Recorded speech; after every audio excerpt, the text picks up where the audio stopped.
What's going on? What's going on, my film fam? Welcome to another episode of Chop and Willie in the morning, brought to you by Let the Film Speak. I am one of your hosts, Chop, here with my main man, Willie Jack. Willie Jack, how you feeling this morning, my dog? Hey, come on, man. You already know what's going on, man. Football Sunday, man. I'm feeling good, feeling great. You know what I'm saying? Gotcha. Oh, no, to start the day, man. Say, hey, I ain't got nothing. It's only up from here. Hey, that's facts. That's facts, man. Look at them, man. They dropping in heavy already, man. First comment in here. You see what it say, Willie Jack? You see it. Saquon for MVP. You see it, bro. You see it. I thought it said show me Vision Entertainment. Talk to him. You know what's up. I appreciate you, big dog. Before that one, he say Saquon for MVP. It's a reason why I said that. You know what I'm saying? Saquon for MVP. You see it. You see it. You know what I'm saying? Oh, man, that's crazy, man. I can't even see that one. That's wild. That's wild. Oh man, but anyway, man, welcome everybody to another episode, man. We appreciate y'all for tuning in right away. Like I said, I already got the chat popping, but of course, man, you know we got to go through some of the house rules since you in here, man. We got rules when you walk through the door at Chop and Willie's crib, man. We got rules when you walk in. First and foremost, I need everybody to hit that like button when you walk in, man. You know, just like when you walk in your house, walk in somebody's house, man, you got to take your coat off when you walk in, man. We got a front room closet for you. Go ahead and hang your coat up, man. It's good, man. We got you sit up and ready to go, man. Come on in, hit that like button. Secondly, man, I need you to share this, man. Share it right now. Put it on out there to all your partners, man. Don't be selfish. Me and Willie Jack got plenty to go around, man. Plenty of food. You know what I'm saying? A table full of food. We got a refrigerator full of drinks, man. We got plenty to go around, man. So invite your peoples, man. Tell them to come on in and tune in with your boys, man. And lastly, I need y'all to subscribe and hit that notification bell, man. Make yourself comfortable here with your boys. You know what I'm saying? Kick your shoes off, sit back, and become the newest member, you know, of the film fam, man. We appreciate, man, and that's how we getting down, man. And if you do this, I guarantee you, man, Chop and Willie won't let you down for sure, man, for sure. So let's go ahead and get started with everything, man. But first and foremost, we got an announcement, Willie Jack, man. We got something new going on, Willie Jack. Do you want to talk to him about that, man? Oh, yeah. Appreciate that segue, Chop. Throw me right on in the water, but I can swim, my boy. That's right. Yeah. Family. Let the Film Speak family, man. You know what's going on, man. Shout out to the members, man. Say so. I see you in the building, big dog. Come holler us in the penthouse, though, bro. You still on Facebook, man. Come over and chill with your dogs in the big house, man. But, hey, man, we moved over to YouTube. We've been over at YouTube, yeah. We have now moved over to TikTok as well, man. Y'all got to tap in with your dogs, man, at Let the Film Speak. You know what I'm saying? We getting that up and running, man. Y'all already know what Chop be doing this thing on these clips, man. So it's going to be a lot of funny content over there, man. Catch me when I was slipping. You know what I'm saying? Chop might be in this bag, man. You know, tell it what's going to be over there, man. But it's going to be entertaining for sure. So tap in with your dogs, man. YouTube, Facebook, Instagram, and now TikTok as well, man. At Let the Film Speak all together. Yeah, man. Come holler at your dogs, man. It's going to be a good time. You know what's going on, man. Come on, man. Sure. For sure, man. That's how we get down, man. Come on, tune on all platforms, man. Just come check us out. That's all, man. Come become a part of the film fam. That's all we have. And look, this one I'm talking about. Shout out to them members, man. Look at Say So beat me to it, man. He already on the YouTube, man. He already know what's going on. Let's get it. That's what I'm talking about, man. And last but not least, another announcement, man. Hey, get your picks in. If you ain't got your picks in just yet, man, get them in, man. You got into 11:59 today to get those picks in for Sunday, man. Shoot them on over to me. You know, let me know who you got, man. I'm making up some ground this week. I can feel it. You know what I'm saying? I can feel it. A lot of times I feel it in the wind, man. I'm making up some ground. So, hey, man, get your picks in, man, so I can get y'all squared away and ready to go, man. But without further ado, Willie Jack, it's about that time, man. We got a large slate of games we got to get to that's going on today. And, of course, we got the Monday night, as always, right before the holidays. So, you know, we got to jump into those games and tell you what we see. But before we do that, we had a Thursday night game, Willie Jack. We had a Thursday night game, man, where we had Tennessee. They went to Green Bay, and they came away with the W against the Packers, man. Tennessee wins that one 27-17. Willie Jack, what you see in this game, bro? Man, it was kind of like I was alluding to last week, man. So Green Bay came out and honestly capitalized on a couple, capitalized and got a win last week, man. Big week from Baby Moss, man. Shout out to my dog, Tom, man. Get your ass up, get in the building, big dog. You know what's going on. But, yeah, he has a big day, man. 4 catches, 100 yards, 3 touchdowns. And so the first glimpses of, you know, all that potential that got him drafted like he did coming out of North Dakota State. And so they had that. But this is what I was talking about when we talked about the preview of this one was like, man, that's still a flash in the pan. Like, it's ugly and it's ugly and just unreliable as that offense has been. I was like, man, I ain't gonna lie, man. Before we could say they turned the corner, like they're gonna have to run that back. And this is gonna be a good test. It was a short week. You at home. You know what I mean? And so, and it was against a Tennessee defense that has been playing great. And honestly, it was what I thought it was going to be, man. I think Tennessee's defense, man, is quietly shaped into what looks to be a top 5, top 4, top 3 unit to this point in the season. And honestly, man, they just stifled the Packers just all the way around. I mean, not a huge day offensively for Derrick Henry. I don't think he cracked 100 yards with 85, 86 yards or something like that. I'll tell you what he did do, though. I'll tell you what he did do. What did he do, man? On the season. Don't worry about it. I ain't gonna get you right now, bro. I'm gonna save it for Wednesday, man. I'm gonna have it. Just be ready for it. I'll give you a little bit of a heads up. It's gonna be cranked up and ready to go, man. You know, hey, stay tuned. For everybody that don't know, man. On Wednesday night, man, just stay tuned for an episode, a new segment. I'm saying not episode, a segment of Boy You Is Tripping, man. It's coming. Don't worry about it. I ain't gonna get you that right now, Willie Jack. We're gonna focus on today, bro. We're gonna focus on today. You 0-0 right now. You know what I'm saying? So you good. Hey, you already know what's going. Hey, 0-0 to start, baby. I'm ready to go. Let's go. Got you, man. And as far as what I've seen in this game, Willie Jack, you hit a lot of the points, but the one thing I will say is this game showed the importance of a quarterback like Ryan Tannehill, right? We've seen what this Tennessee offense looked like without Ryan Tannehill as the starting quarterback, you know, so without him under center. You know, with Malik Willis, this offense struggled if they did anything besides hand the ball off, you know what I'm saying, to Derrick Henry. Whatever else they did, you know, it didn't work. But with him, the Packers pretty much bottled up, you know, Derrick Henry and slowed him down for as much, man. If you can do that, a lot of times you got a good chance to win. But Tannehill still was able to go out there. He threw for over 300 yards, 2 touchdowns, and they were still able to put up 27 points. You know, so if you're able to do that while, you know, your guy is not having, you know, one of the better games, then, you know, that's a good sign for Tennessee, especially moving forward, moving as they get closer to the playoffs that are coming up. That's a good sign for them, you know, so that was good. And then the only thing I would say about the Packers, man, in certain instances, the Packers just looked like they didn't want to be there. They didn't want to win. It didn't look like, I didn't see certain efforts.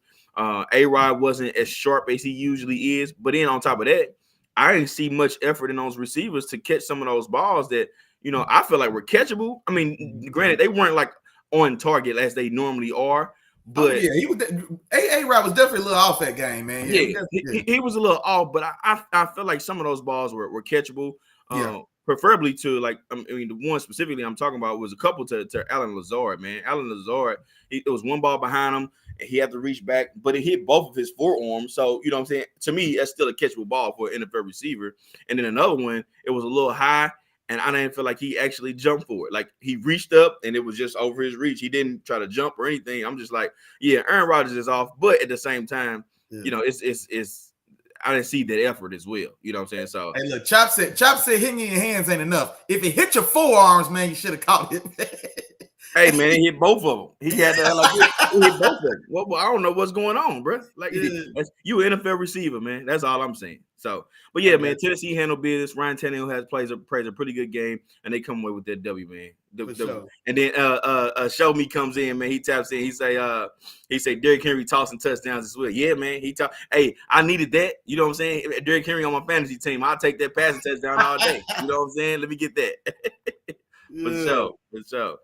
All right, Willie Jack, man. On to the slate of games we got today, man. We got some games today, man. We got some games. You know, we definitely gonna jump into them and talk about each and one of them.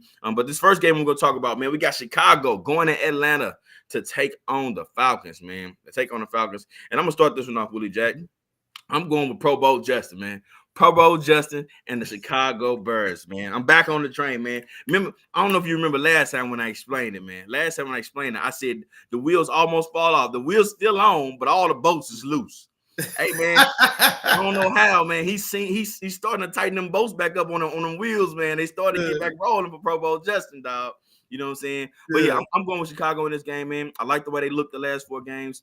The Bears averaging 30 points per game, man, over the last 4 games. And Fields has accounted for 13 touchdowns and over 100 yards per game, man. So Fields is doing this thing. He's being a playmaker, and I think he continues to do that.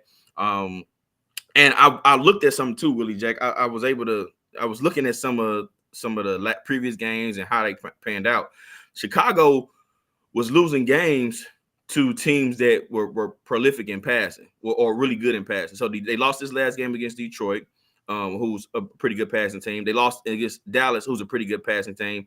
You know what I'm saying? Because Chicago's still able to put up 30 points. Now, going against Atlanta is not that passing team. You know what I'm saying? I don't think they'll be able to do as much in the passing game as the teams that they lost to in the previous 4 weeks.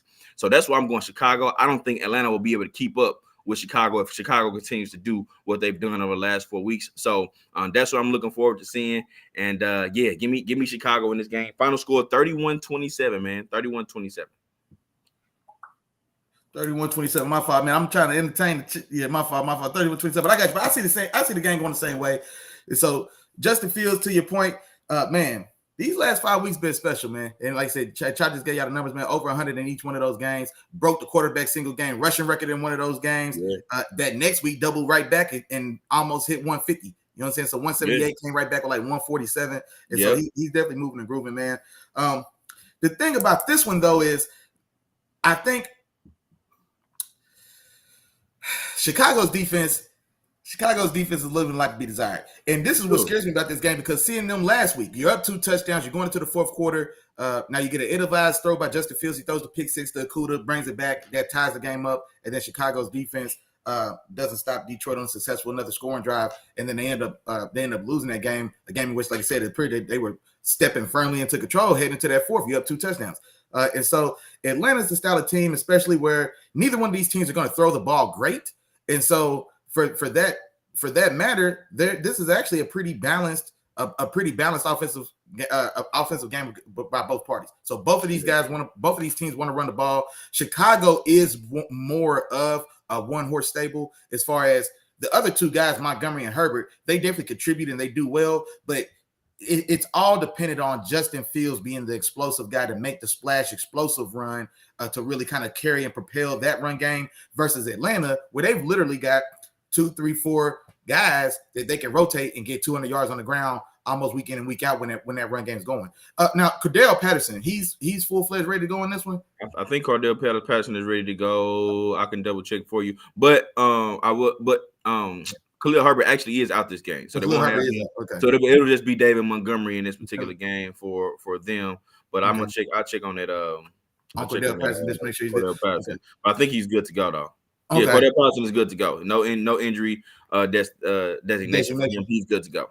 Okay, good. Okay, and so I do think this is a game that I think both teams are going to score points, and I think it's actually close. But I am going to take the whiz kid, man. I'm gonna take the young gun, man, Justin Fields, to make the difference-making play.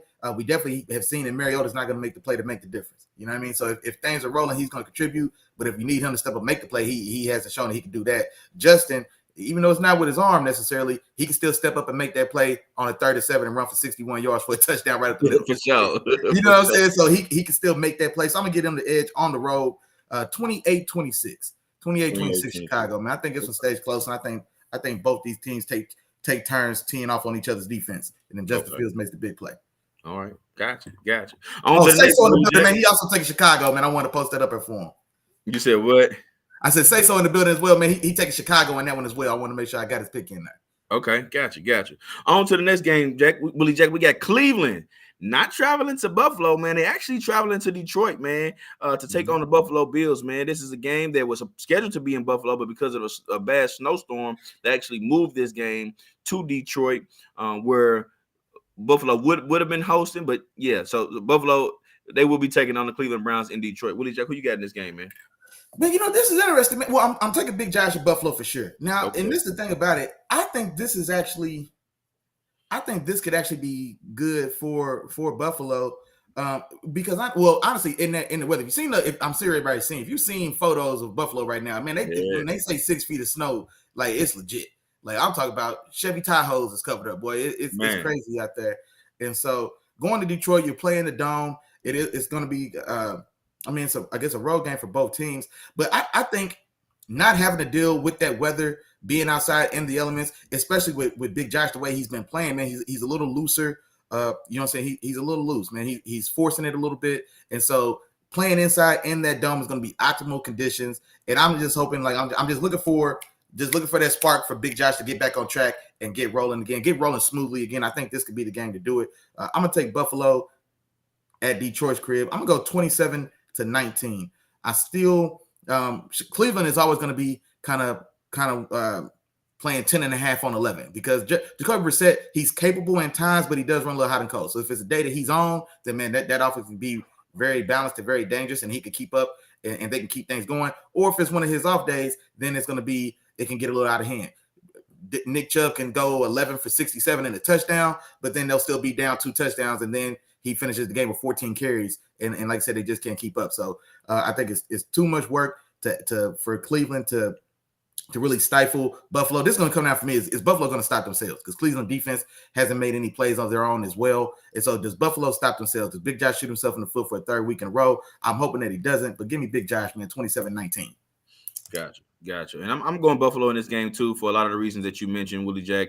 And I think this game will be very similar to the game we saw last week where we had Cleveland face Miami, man. It's going to come to a point where they're going to need to pass this ball. They're going to need to pass the ball to keep up. And that's not a good recipe going against a Buffalo team like this, who's actually good on defense, good against the run, good against the pass.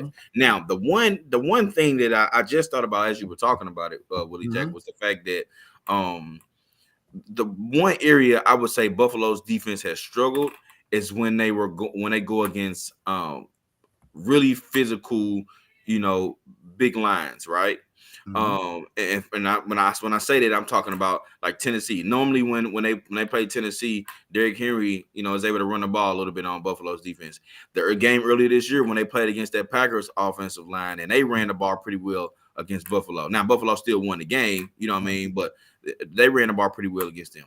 So I'm wondering if Cleveland can have some similar success on the ground with them having that type of line that can really open those holes and really pound Nick Chubb and Kareem Hunt, to keep this game closer than what it can be, But overall, I think Buffalo can, though. I think they can. They find a way to slow down Nick Chubb in that run game. And I think this game actually can get ugly, man. So I'm going to go 35. I'm actually going 35-13, man. 35-13 final score this game. Cleveland's defense hasn't stopped anything this year as well. It's been one part of their defense, one part of their team that I thought was going to be better than what they've been showing so far, but they haven't. So they haven't thus far. So I'm going Buffalo in this game, man. Buffalo 35-13 final score of this game. I think they end up running away with this, man. Hey, and then show me vision in the building, man. I think it's Johnny, man. Johnny, what's the word, man? He said Amari Cooper's only good at home. Man, that was the same knock on Amari in Dallas as well.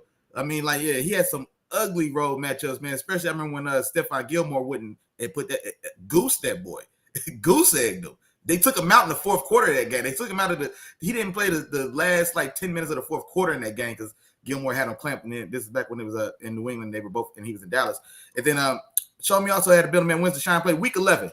Week 11, man, he goes back home to Houston to make this is week 11. I think they go week 13 because they have a bye week. No, because they got a bye week. He suspended 11 games. Oh, okay, yeah, there you go. Okay. Next week they got Tampa, I believe. Yeah, I think they got Tampa next week, and then he'll be back the week out of that against Houston. Okay, yeah. So week 13, 11 game suspension, week 13 against Houston. So yeah, that's when he'll make his return. Yeah, so we still got a couple more weeks, man. A couple more weeks for that. I'm anxious to see what it's gonna look like. Which also is like it brings. Is Cleveland done, Willie Jack? Are they done? Do they have a chance at all? I never had them. I never had them making the playoffs. I think it was just too much to ask for Deshaun to get there after 2 years anyway, and to come in and only have the last 6 games to try to do something. And so I wasn't as optimistic. I'm trying to look up and see what's their actual record right now. Are they 2-6 or are they 3 and? I think that might be 3 and 6 actually. Okay, yeah. Okay, yeah, you're right. Yeah, 3-6. I got them losing this game against the Bills. That's 3-7. Next week in Tampa is going to be interesting. I mean, to see which Tampa team shows up. But if any competent version of Tampa shows up, especially with them kind of finally trying to get themselves going, that's 3-9, which means then Deshaun's got 6 games to see if he's going to go. Or 8-9 or whatever, however that works out. But yeah, no, I think, man, they cooked. They was always cooked this year for me. Anything they did this year, man, was just going to be trying to build some style of momentum. Hopefully they finish strong so that way the shot Watson has a good foundation of base to build on for next year. But nah, man, this year was always going to be a work in progress year for me. The bigger thing is, and this is what I think about Cleveland, and real quick, because you just said something. Cleveland's defense had to start the nosebleed all year. And this is the thing, man, where we give a lot of talk, we give a lot of credit to like primetime players making primetime plays, big players making big plays. But this is where you can see this is the value. This is the value of scheme or the value of coaching, because there's no reason on all three levels, as talented as this Cleveland team is. Like I said, they have all the they had all the pieces on paper. Now as this attrition comes in and people come in and come out of the lineup, this is a team that to start this year could have been they should have been a very dominant unit, and that's what they say. But the fact that they've been so inept with all those players on all those levels, you've got Myles Garrett, a top 3 edge rusher in the league. You got Denzel Ward, who now he's been a little inconsistent here, especially this season, but he's got the look of a top 5 corner in this league, and you damn sure paid him like that. That's $100 million man. You know what I'm saying? So you got a guy that should be a top 5 performer at the 2 most critical conditions on the defense, edge rusher, and a guy on the outside and the back end. So right there, you're top 5 in the position. And then they've got solid pieces on the other levels as well.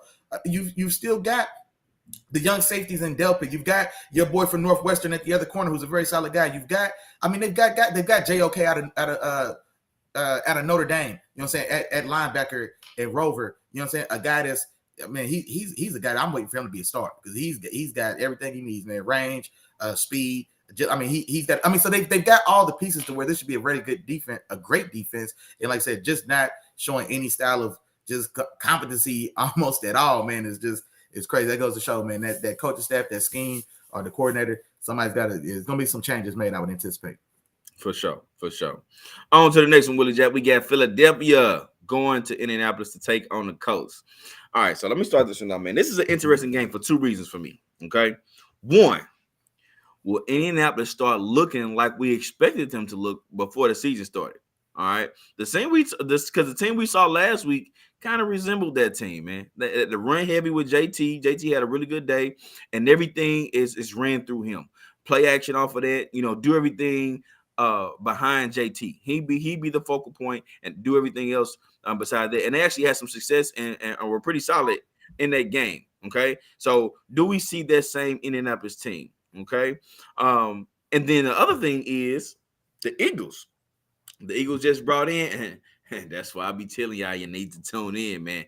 They just brought in Linval Joseph and Ndamukong Suh off the free agent list. They make those signings to help out their defense after struggling on defense as far as the run game goes. So they bring in 2 big bodies to help shore up their run defense and hopefully make some noise against the run. Okay. Mm-hmm. And this is the perfect test for that. Let's see, do they come in and make an impact on this game immediately? Do they need a little bit of time to kind of start gelling with the players around them? Or what does this look like? You know what I mean? I want to see those 2 things in this game. What does Indy look like? And what does the Eagles look like? Because this is a great test immediately for both of the things, the changes that these teams made. You know what I'm saying? So Jeff Saturday, you got your win last week, man, but this ain't no cupcake this week, man. You talking about an angry Eagles team coming off of a loss to the Washington Commanders last week. They ready to get back on track, man, and y'all in their way. You know what I'm saying? And for Indianapolis, man, y'all can turn it around. Y'all can show with the team that we thought y'all were going to be in the first place. So those are the 2 things that I'm looking for in this particular game. All in all, if you ask my opinion, I think the additions do have an impact immediately. I think Ndamukong Suh and Linval Joseph do come out and they make a difference in this game. And I got final score, man. Philadelphia winning this one 30-17, man. 30-17, Philly over Indianapolis. Man, and that's crazy.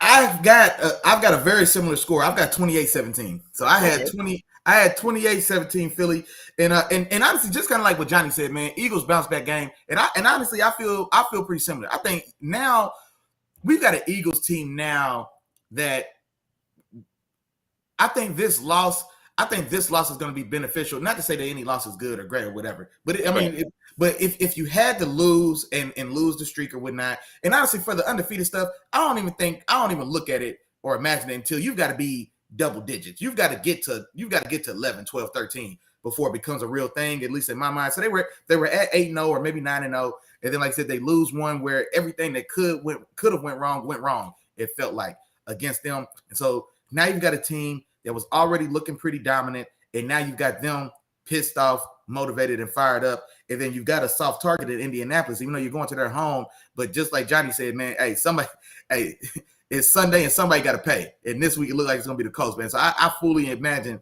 that they go out there with someone in mind, man, and really look to set a tone and set a tempo and kind of remind the league, like, hey, no. We still that now. Like, yeah, don't let last week get you tripping, boy. Yeah, you come in here, boy, you better bring you know what I'm saying, have your Wheaties before you got here. And so I definitely think that's how this game goes. Now, the point of what you said, though, man, the Eagles added 700 pounds of beef in the middle of their defense. Linval Joseph and Ndamukong Suh, I don't give a damn what they listed at. I'm going to give Linval Joseph 350 off rip. I'm just 350 off rip. Linval Joseph was a big boy, man. That's a big boy. Man, big, huge boy. And that's the thing about Ndamukong Suh. Suh fit Suh. Like, Suh playing game weight, if I had to guess, 320, 326. You know what I'm saying? And mind you, he's 10 weeks into the season. I don't know how much he's been working out, but I can tell you, as a 34, 35-year-old man who already spent your professional life over 300 pounds, boy, he'd have put on a couple. And so the only thing I would say is I do love the addition of both those guys, especially in an area that needs assistance on that team. So shout out to Howie Roseman, bro, for he ain't playing. Howie Roseman ain't playing with nobody. Like, oh, y'all thought we was done. Now, man, go give me 2 more. But I don't know how much. I want to see how much they play, how they rotate and split those snaps, because both these guys are coming off the couch. Both these guys are already big boys, and both these guys are a little older as well. So I'm curious to see how much of an impact or how many plays they give us this game. But going forward, that's definitely going to be a problem. And then just like you said, man, Jeff Saturday, does the magic last? Does that same formula work again? Matty Ice back in the line, and Jonathan Taylor running that thing 30 times a game. And so, you know, that's going to be the battle of this game. But when it's all said and done, I think Philly too talented, too much motivation, too much on their mind. And like I said, Indiana feeling good last week, but this is still a team that until they show something else, it's still a bad team. For sure. All right. Well, we're going to see, man. We're going to see what happens and see what teams show up in this particular game. On to the next one, Willie Jack. We going to New England with this one, man. We got a divisional matchup, man. Second time around. And we got a few, actually, we'll get to them, but we got a few divisional matchups this week where it's the second time around for these teams, man. And this is one of those games. We got the Jets going to New England to take on the Patriots. Willie Jack, who you got in this one, man?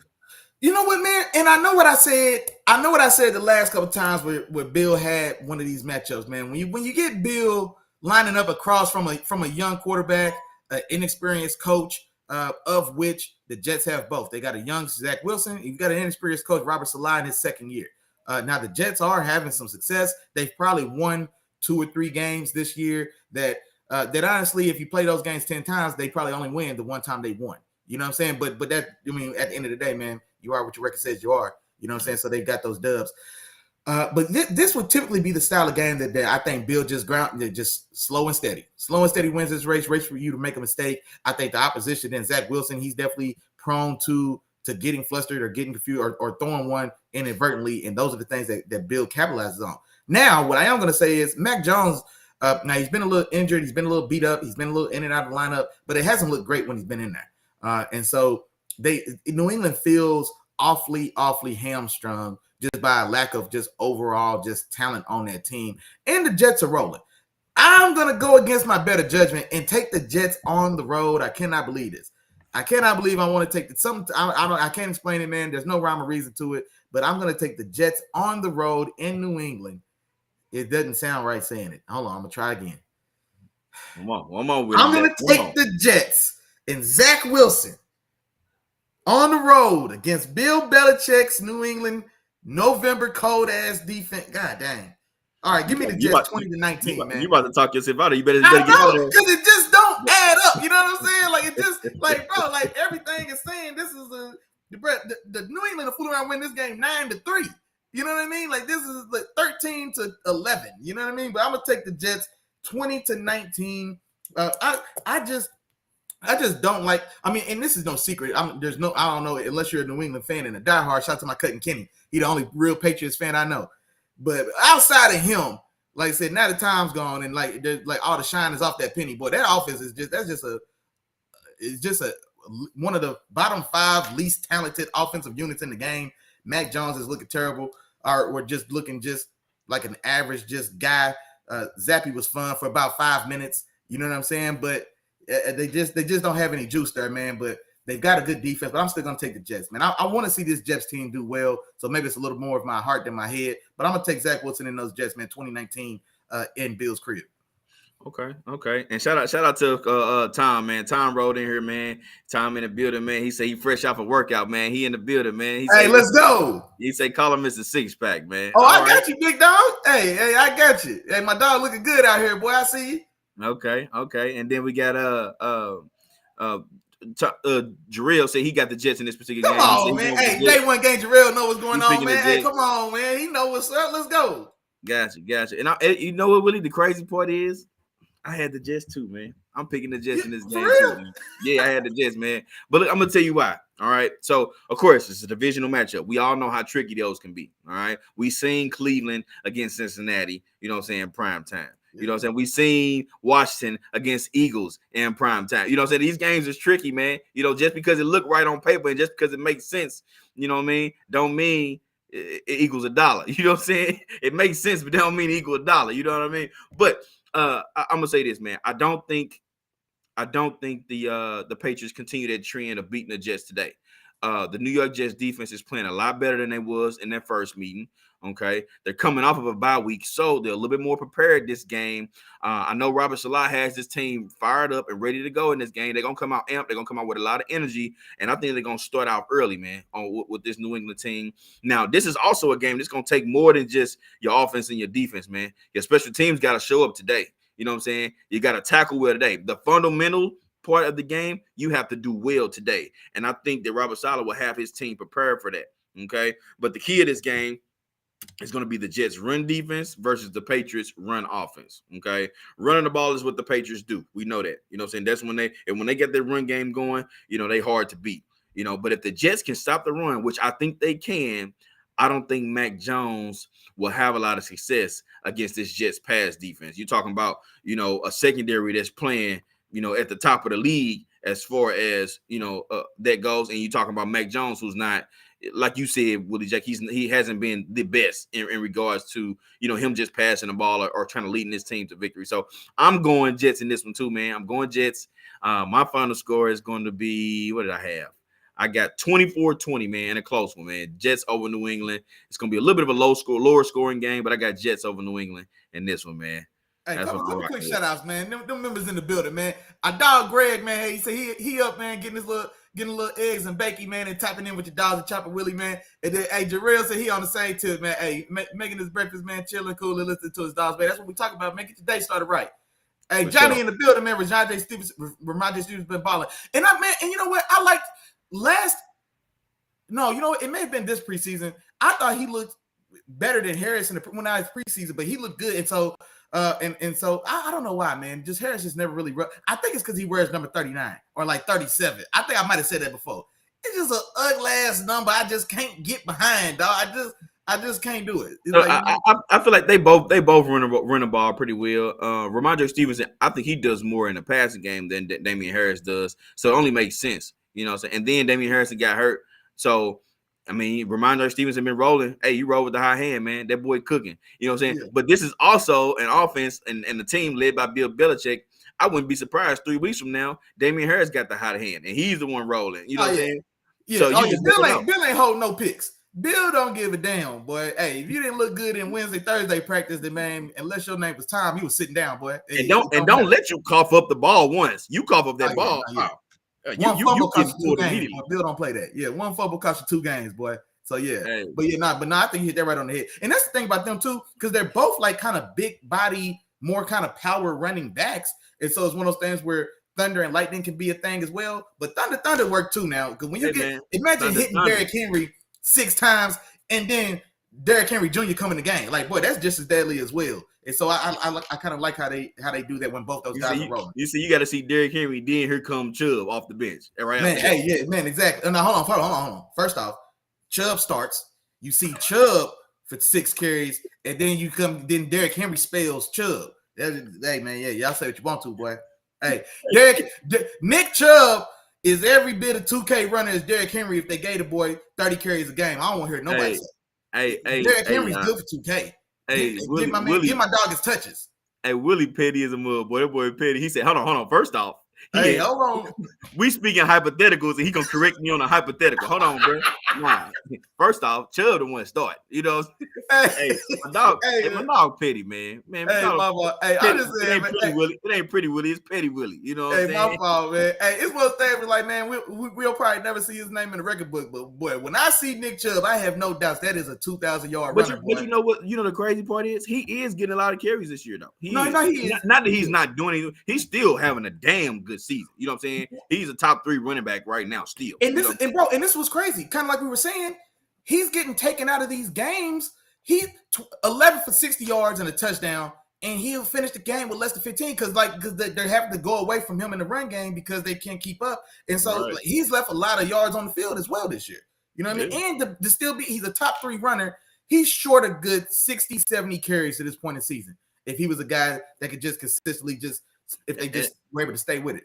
And that makes me think what's going to happen. I want to see what's going to happen next year because I honestly feel like Kareem Hunt might not be there in the building next year. And if he's not in the building, and then you got a more you got a better quarterback, you know, and who can really pass the ball and really keep you in these games where it becomes, you know, passing games.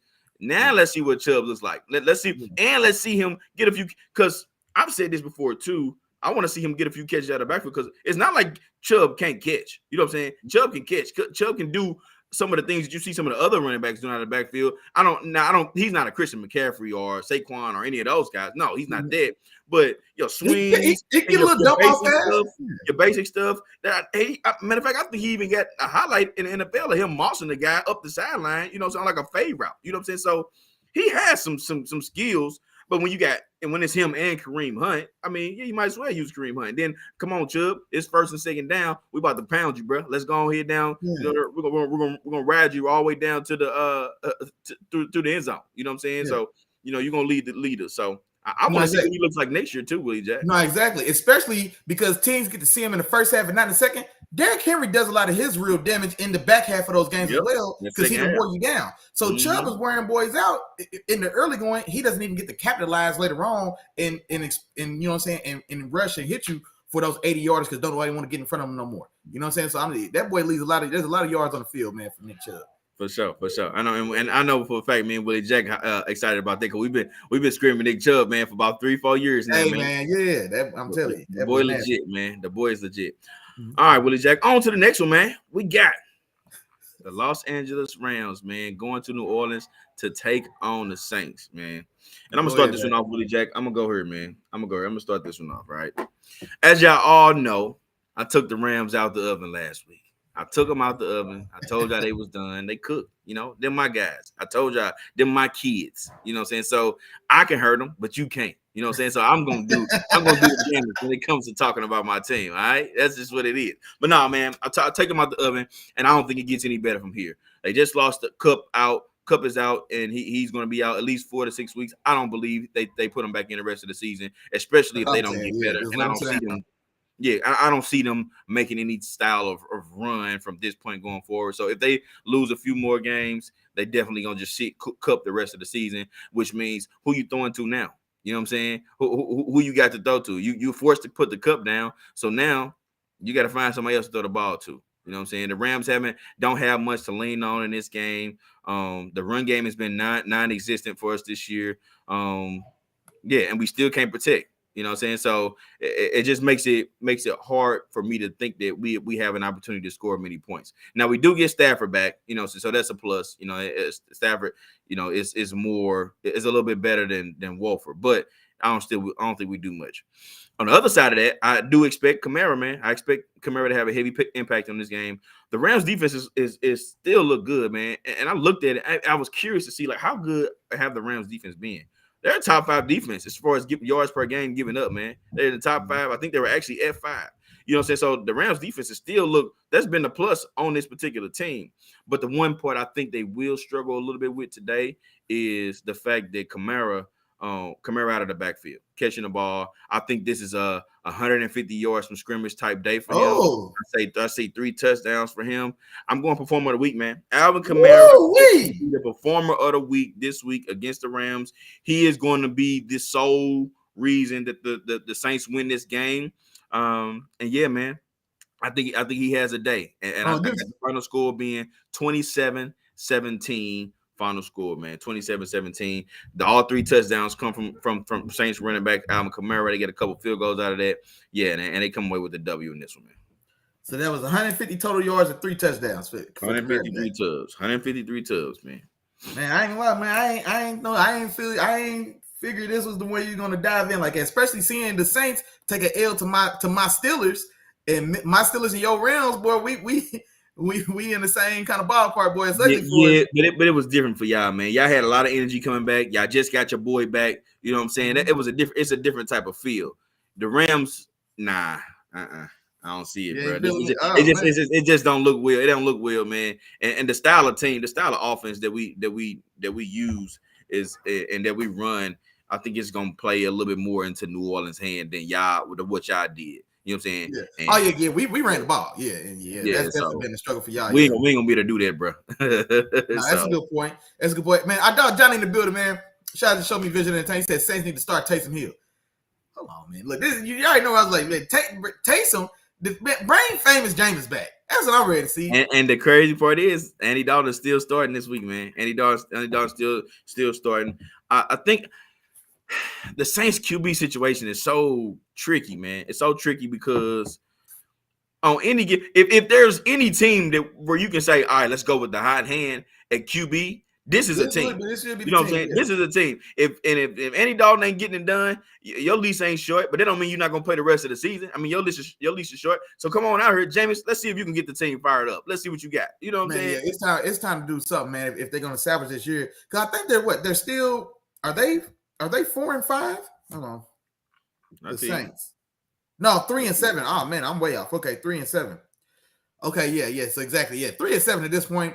I don't know how much more this season you're going to salvage. Now, that division, honestly, is still open. Now, Tampa Bay, we're assuming is finally going to get kind of round into form. Yeah, only 2 games out of the division. Only that's 2. What I say, yeah. They're only 2 games back, and Tampa Bay is just now starting to try to catch a little stride. And so that division is still in reach. And so, like I said, they're not out of it, man. They still have something to play for. That division is a fool around to be 9-8 wins that division. You know what I mean? Like the old school NFC South when it used to be like that, or even the NFC East in some of those years where 9-7, or was at that time 9-6, but yeah, a game over 500, win a division. We've seen before where the early Seattle Pete Carroll Seahawks 8-9 and won a division, and the Saints had to come on the road, like a 12-win Saints team had to go on the road to Seattle to play an 8-9 team at home, which was crazy, and then we get Beastquake.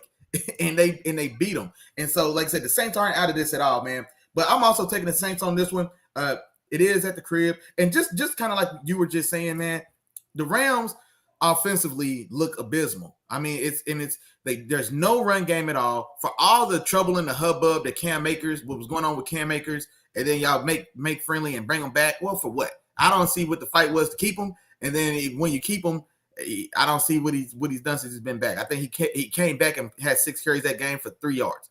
You know what I'm saying? So I don't know what's going on there. The passing game was already cup dependent, and now he's out. If they're smart, he's out for the season. Like I was saying last week, but who knows there? And then also it's up to the player. Maybe he makes a sting. He's like, no, I'm not sitting this out. I'm here to play. And he's a guy now where now legacy's in play because now he's got a chance at a gold jacket.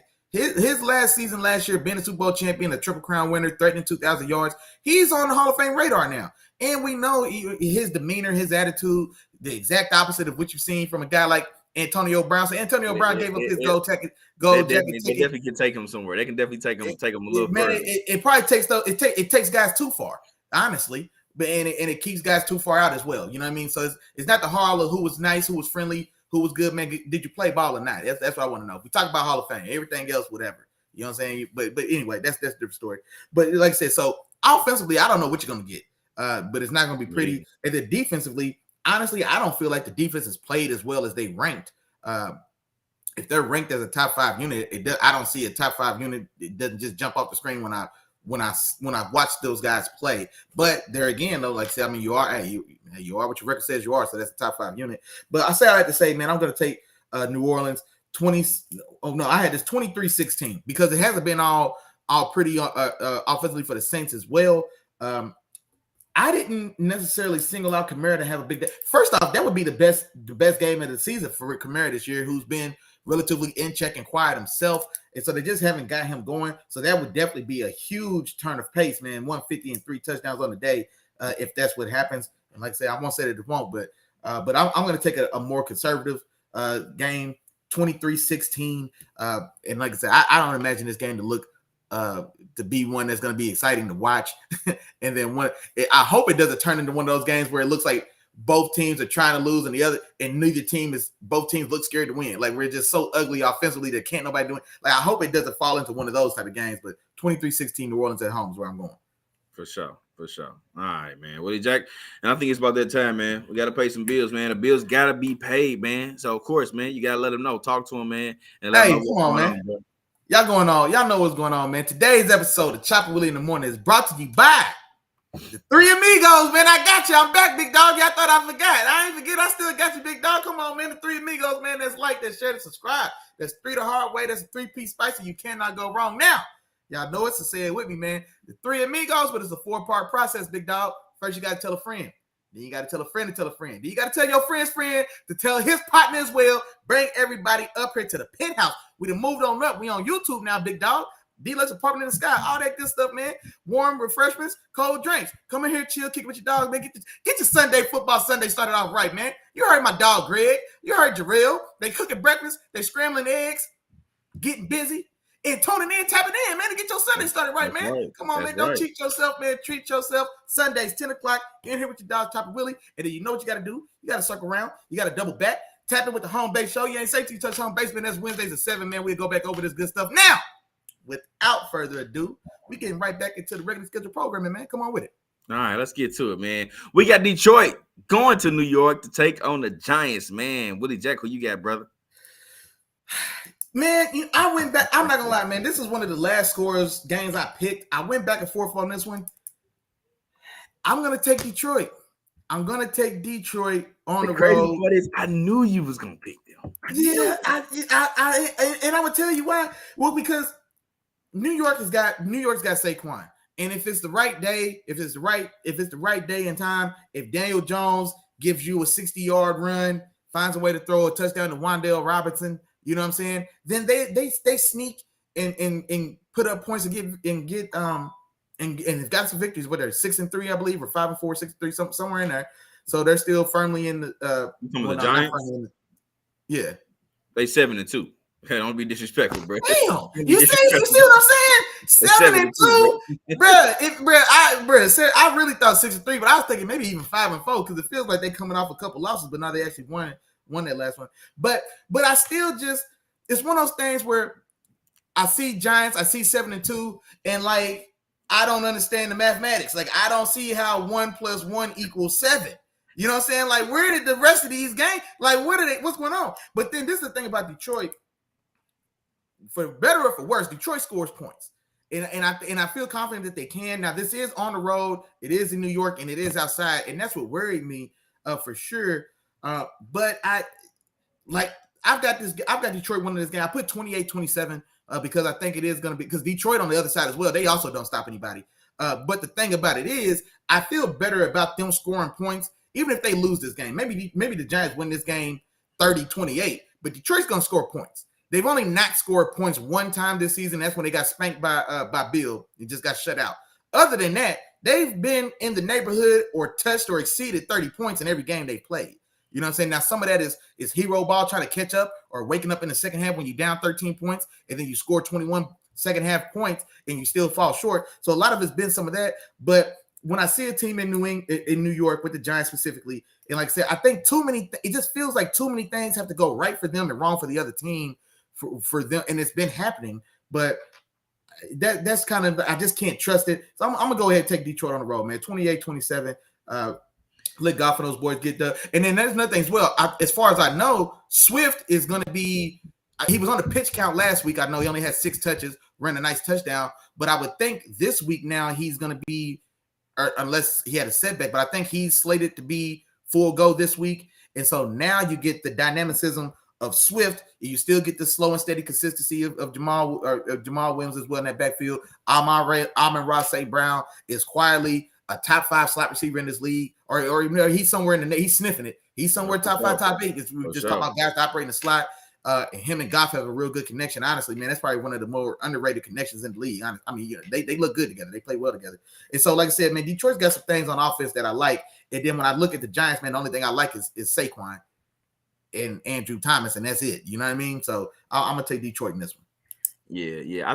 I think that, but you know what? I think the Giants is one of those teams. They got a lot of under the radar talent. You know what I'm saying? A lot of guys that, you know, the names don't flash out at you. They don't jump out at you, but guys that are playing good ball, you know what I'm saying? That's helping this team get through to victory. And of course, the one name, like you just said, is Saquon Barkley. You got that one name. You know Andrew Thomas, because me and you, you know, we dove deep into like offensive line. Oh, yeah, the drafting, yeah. You know what I'm saying? We dive deep into that. You know what I'm saying? You know your Leonard Williams, you know your Azeez Ojularis, the Kayvon Thibodeau's. Now Kayvon Thibodeau is a high name. You know what I'm saying? Azeez Ojulari is some of out of Georgia edge rusher. I think he was a first or second round. He went to second. He was slated going to first. He had injury concerns, so he fell to the second. Yeah. So me and you, we know some of those names. Then you got your Jordan Loves. You know what I'm saying? It's those type of guys that, you know, all right, they're coming out of nowhere, but they're making plays. You know what I'm saying? The safety. So it's guys on this team that I think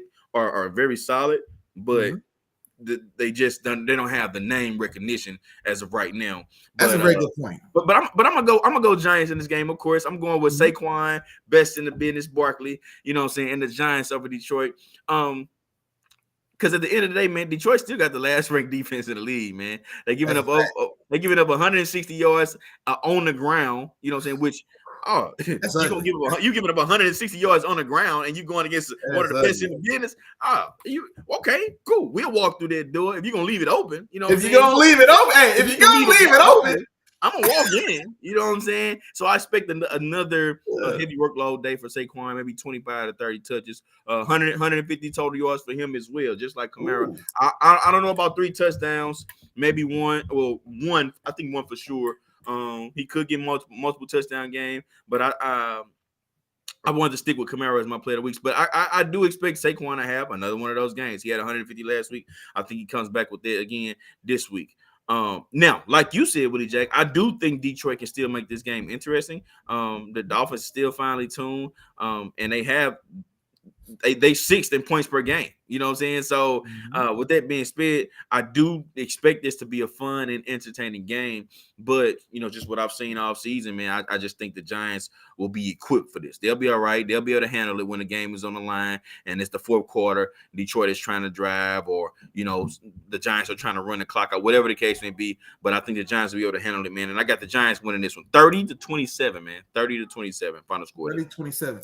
Okay, and like I said, and I wouldn't be surprised if that's how it turned out. Like I said, I definitely expect there to be some points scored in this one. And then shout out to Johnny, man. Show me Vision Entertainment, man. Back strong in the building. He said Danny Dimes, and honestly, this game for me does come down to Danny Dimes, because if Danny shows up, and this is one of those days where he's hitting those throws, he's finding those nameless receivers that we don't know. He takes off for 60 yards out of nowhere, even if he gets tackled by the turf monster, but he still went for 60. You know what I'm saying? So it's just like how we talked last week when we talked about if old boy would have got mossed by Tom Brady. It don't matter what Danny Dimes. No matter what Danny Dimes do, it's always but you feel on that. Hey, don't let that turf monster get you. Like, you know what I'm saying? Like that's gonna stick. You know what I'm saying?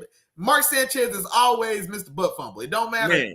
It don't matter. Any locker room. That boy can go out there and win a Super Bowl. Hey, boy, you won a Super Bowl for us, man. That was a good pass, boy, but you still Butt Fumble, though. Man, exactly. Hey, man, shout out to Butt Fumble, man, throwing that game-winning Super Bowl touchdown pass. Like, you never let it go. Locker rooms are petty.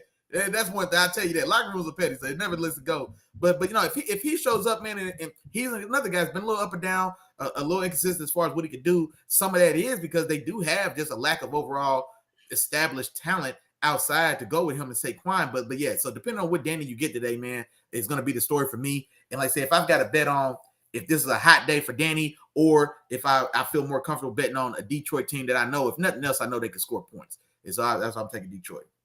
Gotcha. All right, Willie Jack. Let's go to Baltimore in the next game, man. We got Carolina going to Baltimore, man. I'm gonna keep this one kind of short and sweet, man. But I'm going Baltimore in this game. Baltimore in this game. One, I just overall, I do think they're a better team. But they're also getting back two key players to this offense. You know what I'm saying? With Gus Edwards and Mark Andrews. Gus Edwards, he brings a little bit more physicalness to this run game. Mark Andrews, we know what Mark Andrews brings. He's Lamar Jackson's number one target, and when he's out there, man, he's gonna see about 12 targets in this particular game, and they all are worthy. He's worthy of every target that he gets because he produces when he's out there, man. So they get Mark Andrews back. Gus Edwards is expected to play in this game as well.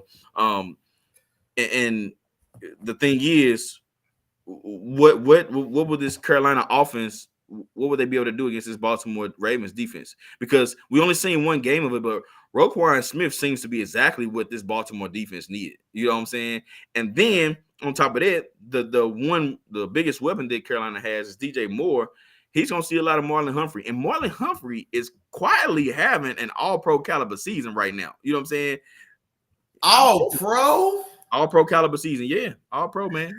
Oh, no, man. I don't know all-pro. I think it feel like them all-pro seasons are already locked up. It feel like Young Sauce and Pat Surtain got them all-pro seats locked up. But it don't mean it's not an all-pro caliber. Oh, yeah, second team. You know what I mean? Yeah, but I'm just saying, if you still playing, like it's a certain level of play. You know what I'm saying? Is what I'm saying. Like he's still playing at a high level, essentially, is what I'm saying. Even if those guys got it locked up, and I agree with you. Like Surtain and Sauce, I do think those two guys. They just keep on the same path, boy. I don't see how they get it. Them look like I think they get it, but I still think he is playing at an all-pro level. You know what I'm saying? Even if he doesn't get that spot. So right now, I think Marlon Humphrey is playing some really, really good ball. And I just don't see Carolina doing too much on offense, man. So I got this one in a blowout, a little bit of a blowout, man. I got Baltimore winning this one 35-10 over Carolina. 35-10? 35-10, my brother. Oh. 35-10, Baltimore. Man, I'm not gonna lie, man. That seems a little wide, man. Because Carolina's defense, I mean, it's not tremendous, but it's competent. No. You know what I'm saying? They've got some young pieces. Derek Brown in front. Man, J.C. Horn's quietly having a very solid year as well. You know, he missed the bulk of his rookie season with injury. He's playing good ball. You still got Brian Burns, and we know what they think about Brian Burns. They turned down 3 first-round picks from the Rams to keep him. Yeah. Now, mind you, the Rams don't have first-round picks until 2030, but they turned down the Rams 2030, 2031, and 2032 first-round picks to keep that boy. So hey, the boy gonna be done retired from the league by the time they get those first round picks. But when I seen that the Rams had offered, it was 2 first plus. I was like, man, when's the next Rams first coming around? You know what I'm saying? So, but yeah, man. So they've got some pieces on that defense, and also this is a Baltimore team where now granted you've got Lamar, very very dynamic. We know that. And he's the gas in that car. Gus Edwards being back and being ready to go as well. He had a strong showing in his I guess they came off at bye, so 2 games ago when he came in and had a very strong showing as well. And so I do see there, man, you went so strong for Baltimore, man. It's almost reverse psychology in me. Because I also have I'm not gonna let you do me like that. Especially not with the Panthers. I can type Carolina in right now for you, bro. If you want because especially with the Panthers, because you already burned me with them Panthers against the Bengals and they got 21 in the first quarter. Hell no. Now Baker Mayfield is making a return to the starting lineup this week, unless I misheard that. But I thought I read that Baker is going to be starting this week. Is he? Let me shake you out, brother. Yeah, I'm about to say, yeah. No, don't worry about it. I'm going to take Baltimore. It look like Baker. Yeah, but okay. PJ Walker is actually out. PJ Walker is out. Baker Mayfield is starting this game. Okay, yeah, he's starting. The other thing, too, though, Sam Darnold is healthy now, too. Oh, yeah, he's backing up Baker. Yeah, but Dante Foreman has looked pretty good in these last few weeks. Chuba Hubbard has looked pretty good in some spots as well. So they've got a little tandem going as well. And so just kind of seeing how that plays out. But I think Baltimore does win this game, but I've got a little closer, more competitive game. I got 28-21 Baltimore winning. Like I said, I don't necessarily see a scenario in which Carolina necessarily wins the game. But I don't think they just get, washed out like that, though, man. 35-10, that's wide. Hey, cutting in the building, man. TC, what's going on, man? Appreciate you, big dog. Let's go, man. Gotcha. And Willie J, pull it back up. I do want to. Oh, yeah. I meant to ask you about that. Yeah, there we go. Good question for my dog, Johnny, man. Show me Vision Entertainment, man. I want to throw it at you. Better rest of the season, man. Mark Andrews and Cole Kmet. Now, I do want to say that your dog Willie said last week, man, like, hey, Justin Fields and Cole Kmet is giving me Lamar Jackson, Mark Andrews vibes. I'm just saying, hey, Johnny, I did throw that out there, man. You did so say I like where you're going with this. You know what I'm saying? I like what you're doing. So what do you think, though, Chop, man? The high-handed Cole Kmet or Mark Andrews coming back from missing a little time, being a little banged up, man? Who you think finishes or has a better rest of season? Yeah, I'm gonna go for what I know, man. I'm gonna go for what I know, and I'm gonna say Mark Andrews in this one. And the reason why is because one thing you know for sure is Mark Andrews is gonna be heavily targeted. Now, Cole Kmet is not getting this targeted as much as Mark Andrews is when Andrews is in the game. Though. You know what I'm saying? But he's cashing in. So yeah. I'm gonna go with the buy. You know what I'm saying? So Cole Kmet, he still might get in the end zone. You know what I'm saying? He might get you 3 for 30 or 3 for 40 yards and a touchdown, maybe a couple touchdowns. But Mark Andrews might get you 10 for 112. You know what I'm saying? Yeah. And a touchdown or 2. You know what I'm saying? So I'm gonna go with Mark Andrews. I think his volume, it just speaks more. And to me, what that says is, yes, I'm the guy. People don't look at the Chicago offense and say Cole Kmet is the guy. They look at this Baltimore offense and say Mark Andrews is one of those guys. We got to make sure we game plan for him. You know what I'm saying? And for me, Mark Andrews is the guy I think that's going to have a better rest of the season. You know, Cole Kmet is going to be solid for sure. He's going to keep it going, I believe. But I think Mark Andrews will have a slightly better rest of the season as the time goes on. You know what, man? Just to make it interesting, I'll argue the side for Cole Kmet. And this is what I was gonna say as well. And man, shout out to Johnny, man, because Johnny is like on my same wavelength.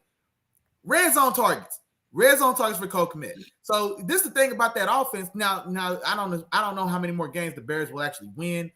But when Justin Fields throws the ball, he's not even so. When he's looking to throw the ball, he's looking for Cole Kmet. I really feel like Cole Kmet is starting to turn into his Mark Andrews as opposed to Darnell Mooney turning into his Stephon Diggs. You see what I'm saying? And so Mooney, it feels, is also kind of taking, I don't want to say full-fledged say he's taking a second seat, but he's sharing that seat now with Cole Kmet. The interception last week, because Justin Fields got in a little trouble. And so one of the hallmarks of a young quarterback is when they do get in trouble, when something's going off or something's going wrong, they're looking I've got one guy I'm throwing the ball for Kyler Murray. I'm scrambling around for 40 yards in the backfield. Man, I throw a 60-yard bomb to D-Hop at triple coverage because that's my guy and I'm in trouble. I'm throwing it up. We've seen Justin Fields do that as well, and I bit him. But the guy he threw the ball to in a moment of panic wasn't Darnell Mooney. It was Cole Kmet. Right. You know what I'm saying? And then I bit him. It was pick 6 by Akuda. But it looks like, especially with the new trajectory of this offense now, that it is falling more into that category. And so I'm thinking like, man, if Justin Fields throws touchdowns, Cole Kmet is catching them. And so for that reason, I'm gonna go Cole Kmet. But I think this is what it is. I don't know what the yardage is always gonna be in the favor of Andrews because he is a guy that's more so gonna stretch the field. And Cole Kmet, just like our dog Johnny was saying, man, he is a bigger body red zone possession guy. But if we're gonna say let's make it more fair for Kmet to keep up. Let's just say touchdowns the rest of the season. I'm gonna go Kmet. He's got 4 in the last 5 games. And they're kind of getting steam. And so I'm going to Kmet, man. Kmet fooled around and finished this year with 11, 12 touchdowns after starting the first 4 games with none. Or the first 3 games with none, I think, before this last 4-game stretch in which he's got 5. Or 5-game stretch in which he's got 4. However that goes. He'll fool around 10 touchdowns this year. Also, Isaiah Likely with them Ravens too, Chop. He might slowly, he's not going to pull a lot from Andrews, but if they got both those guys in the red zone and Mark Andrews commanding all the attention, Isaiah Likely might steal a couple cheap ones as well because, Andrews is the threat. So I'm not going to lie, man. I like it, man. I'm going to go Kmet. For touchdowns rest of the season, I'm going to go Kmet. All right. Got you. I can rock with it. Man. Next game, man, we got a toilet bowl. Toilet bowl. Man, we got Washington, man. Washington is going to Houston, man, to take on the Texans. Willie Jack, what you got in this one, bro? Man, I'm going to take Washington on the road at Houston. And this is a game, honestly, where these are the type of games that Houston wins. Like I said, it's a mediocre opponent. You're at home. You've got no benefit to winning because you're in the quarterback carousel. You're looking for C.J. Stroud. You're looking for Bryce Love. You're looking for Will Levis. You know what I'm saying? You're looking for one of those guys. So it doesn't benefit you to win. But this is the kind of game that they stumble around and win. Then also, man, you know what? I'm changing my pick because the ball don't lie, Chop. Washington got one over on Philly last week, man. I can't. Yeah, that's too much bad juju, man. That's too much bad karma. I'm changing that right now, man. I'm going 21-17 Houston. because the ball don't lie. Some things are sacred. Some things are sacred, Chop. Everybody knows the ball don't lie. Everybody know that. Everybody know the ball don't lie, dog. They got over on Philly last week, man. So this game will tell me right now if I was right or wrong on that Brandon Graham call that cost Philly the opportunity to end that game. This game let me know, man. The ball don't lie. Houston, I'm counting on y'all to dispense some football justice. All right, 21-17. And you know what, man? I'm gonna go ahead and talk myself into it. Dameon Pierce gonna go off today. Dameon Pierce going for $120. Okay. $120 and 2 touchdowns for Dameon Pierce. That's gonna set up a play action touchdown pass for Davis Mills to Brevin Jordan. That's a name that nobody's gonna know offhand. The weird name tight end they got. He's actually a nice, decent athlete. He's gonna get the other touchdown man to make 3 touchdowns. But Dameon Pierce, 100 yards and 2 touchdowns today in a dub. Okay, Willie Jack. I like that. Man. I'm gonna stick with Washington, man. I'm gonna stick with Washington this particular game, man. But I do agree, man. This can be a potential trap game. We know what teams are like coming off emotional games, man. They just came off that emotional win against Eagles last week, so this is a game that some teams, if they're not prepared, or if they don't come in ready to go, they could come out on the losing end of this style of game. So, but I'm going Washington though. Coach Ron Rivera, man, and Taylor Heinicke, man, they're leading a feisty team right now, man. This team is feisty. They're playing hard, and this is also, just like I just said about this game, the Washington team in general is not a team that you could just look over. You can't just look over, and if you do, you see what happens and things like the game last week. Now, there was a lot of things that happened in the game. We talked about it on Wednesday, man, for the show. But you can't just look over this team. They play physical. They have playmakers, and they'll run the ball, as they show. And on the other hand, like I said, potential trap game, man. Potential trap game. And this will be, Houston will be the perfect team to ruin your day if you're a Washington fan, man. So I don't think it'll happen today. And quiet as kept too, Willie Jack, man. People probably don't even realize, but as of right now, man, Washington is 5-5. You know what I'm saying? They don't look like it. You know what I'm saying? When you see them on the field, but they are a 500 team right now, man. Yeah. They are a 500 team right now. So, but yeah, I'm going Washington in this game. I expect them to get over that 500 mark, and I got them winning this one 27-20. My final score of this game, Washington over Houston, man. You said 20. Give me that score one more time. 27-20. 27-20. All right. And Johnny came in. He got another question for us, Willie Jack. I'm gonna shoot this one your way, man. Brandon Cooks, man. He says, is he cooked? No, not necessarily. Brandon Cooks is a guy, man, who was good for, man. We've said it before. A quiet 1,000 yards, a reasonable 8 touchdowns, and so throughout the course of the year, he's going to find a way to hit both those marks. And so I don't necessarily think he's cooked per se, but I don't. And you know what, man? I still just don't understand what it is about Brandon Cooks, man. I think it is because he's the quintessential jack of all trades, master of none. Like, he's fast. You don't compare him to Tyreek or some of these other burners in the league. You know, he's shifty, but he's not just Jefferson, Devontae Adams, Stephon Diggs. You know what I mean? He's got good hands. You know what I'm saying? He's not hot. You know, he's just kind of he's a solid B across the board. And and so it just, it's just, I don't know. I think that's what it is, man. There's just nothing sexy about his game. And so, like I said, that's why he's just workman. That's how people describe these type of guys. He's just got a workman style demeanor. He's gonna show up, man. He's not gonna make a peep, or like I say, he'll go out there. He'll get a quiet 85 yards. He might get a tub in this game, but like I said, it's just nothing that jumps off the page about his game, which is why before getting to Houston, he played for like 5 teams in 6 years, had 1,000 yards at each team he went to. So it was something crazy like that. So, but no, not cooked, but just under the radar, man. Just jack of all trades like he is.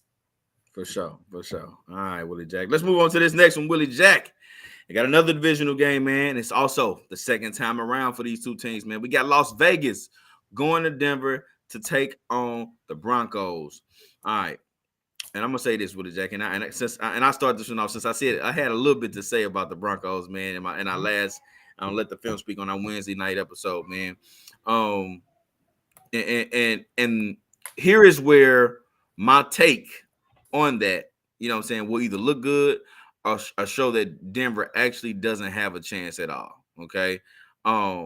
against a not so good Raiders pass defense, I want to see Wilson put up a few points, man. This is a perfect game to do so.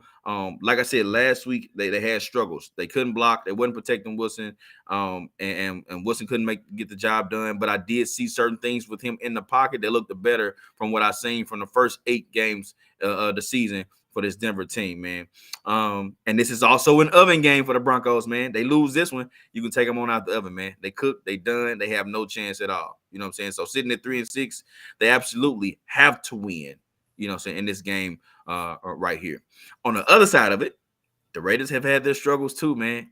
They can't close out games for nothing, man. And they just don't know how to win, man. And I don't know how many times, you see it or how many times you may have faith in these particular teams, man. The Raiders, if a team don't know how to win, they just don't know how to win. You know what I'm saying? It is what it is. And sometimes I have the faith, but hey, man, they just don't do it. You know what I'm saying? They just don't do it. So I feel like the Raiders, they even though they have to win, I don't think they can do it in this particular game. You know what I'm saying? I think there's going to be a little bit too much. This Denver defense is going to be putting the clamps on. Putting the clamps on them, they're going to smother them, and they're going to continue to play the defensive ball that they've been playing. But I actually do expect Denver's offense, man, to come out and do a little bit more in this game, man. So that's why I'm going in this game, man. I'm going Denver. Of course, you always look forward for the matchup of Surtain and Adams. You know what I'm saying? They went it the first time. I expect them to go at it again. This time it's just in Denver, in the Mile High, man. So I'm going Denver in this game. 27-20, my final score, man. Denver 27-20. Okay. Man, I'm taking, and just like shout out to Johnny, man, garbage bowl, man, because I'm not excited by either team. Like the Raiders are cooked, the Raiders are done. I saw an article about Josh McDaniels and how, given like his contract and how his contract plays out, that the Raiders can't afford to fire him. And so the way his contract or the money's owed is set up, that he's probably locked into these first 2 years before the Raiders can make a move if that's the way they want to go. Because like I said, I was already, I tried to put him on the hot seat probably about a week or two before he got on everybody's hot seat, and so he's gonna be the guy there. But only thing I'm gonna say about this, man, the one thing I do want to see in this game is just like you just said, man. I want to see Surtain and Devontae Adams, you know what I'm saying, in the rematch, see how that phases out. But other than that, man, I think Denver's defense has more than enough to keep a struggling Raiders team in check anyway. Josh Jacobs, man, very strong start to the season, very strong early mid part of the season. He got rolling around week 3, from like week 3 to week 6, man. Chop had y'all telling folks he was top 5 back in the league, boy, at that point. And then it kind of cooled off from there. They'll need to get him going again. Now, like I said, with this stingy Denver defense, man, I'm not sure how viable that can be. But I am going to take Denver at the crib, 24-21. And like I said, man, the only thing I want to see in this game is Patrick Surtain's reps against Devontae Adams. Gotcha. All right, Willie Jack. I'm with you on that one, man. With you on that one. And then Isaiah in the building, man. He's talking about the Denver offensive line and how bad they've been. So this is my thing with the defense, with the offensive line of the Denver Broncos, man. Now, one, they lost a couple players last week, and to me, the worst that they've looked all year was last week. You know what I'm saying? Last week was the worst week I've seen them have all year. The games before, it was a lot of the offensive line wasn't stellar, but it was a lot of times I saw Russell Wilson just having happy feet. You know what I'm saying? Happy feet, like my dog Willie Jacks likes to call it, and him, trying to scramble out of situations that he's not even in. He would have the protection or, have a little bit of time, but he's holding on to the ball, and then he's starting to look for different places to run, and nobody's even getting that type of pressure on him. So I think it was a combination, earlier on in the season of Russell Wilson and that offensive line. And what a lot of people do too is they discredit the fact that a sack, man, a lot of it has to do with the quarterback as well. You know what I'm saying? It's not just on that offensive line solely. The sack is a quarterback stat too. You know what I'm saying? So if you just come in and you start taking a lot of sacks, man, a lot of that is on that QB as well. You know what I'm saying? There's a lot more that goes into a team that's able to get a lot of sacks on a particular team than just that offensive line. So, that's one thing to kind of think about too. So. No, I got you. We got a couple of other comments, man. Johnny in the building, man. He said this is a Cortland Sutton game, man. He said he thinks Cortland Sutton has a day, 150 yards and a touchdown. But then he's calling that he's not gonna score another touchdown all season long. Man, why you gotta end that boy's year like that, dog? Come on, This man. is it. This is it, man. This is it. So if you got Cortland Sutton, what he's saying is if you got Cortland Sutton on your fantasy team, play him this week. But then after that, you trade while he's hot. Trade him, but let somebody else take him for the rest of the season.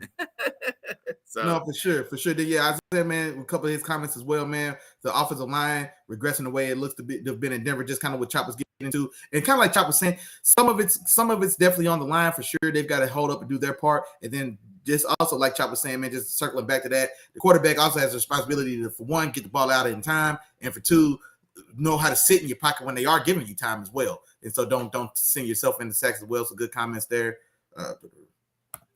And then one more, man, for my dog. Oh, yeah, and Greg, you know what? Greg is a Raiders fan as well, man. Since his squad, man, he said the Raiders got to win this before car gets sponsored by Kleenex. Hey, man, look, man is emotional, man. He's wearing his emotions on the sleeve. You know what I'm saying? He's trying to be a leader, man. I don't know what it is. Derek Carr's a guy where he's had stretches of film, stretches of game where he is a legitimate dude. He's a player. So I don't want to put it all on Carr, man. I know he's gonna take the brunt for it. He's gonna be playing somewhere else next year. You bring your best friend back, and then you lose your job that next year, man. So that's sad how that's gonna work out. He'll be out that building next year, though. But yeah, I think there's the issues with that team, man. I think you got to put it squarely on Josh McDaniels. This team is night and day offensively from what they were last year. Like there's just and the way they competed last year as well. And so, like I said, I think that's a reflection more so of McDaniels than it is, honestly, of Carr. But like I said, Carr's going to take that fall as well. Yeah, you can't be crying in your press conferences, though, dog. Come on, man. You just can't. Only T.O. can get away with that. The man frustrated, man. The man frustrated. That's a fact. No, T.O. couldn't get away with it either, man. T.O. got to live with that the rest of his life. Hey, he definitely do. It's quarterback. It's my quarterback, man. It's my quarterback. Yeah, but on to the next one, Willie Jack. And we're going to go to another divisional game. Again, second time around, these two teams face off, man. And I'm going to turn this one over to you, Willie Jack, because this your boys, man. We got Cincinnati going to Pittsburgh to take on the Steelers. Willie Jack, who you got, brother? Man, I'm taking Pittsburgh at the crib, man. Low, slow, and ugly game, man, the way we like it.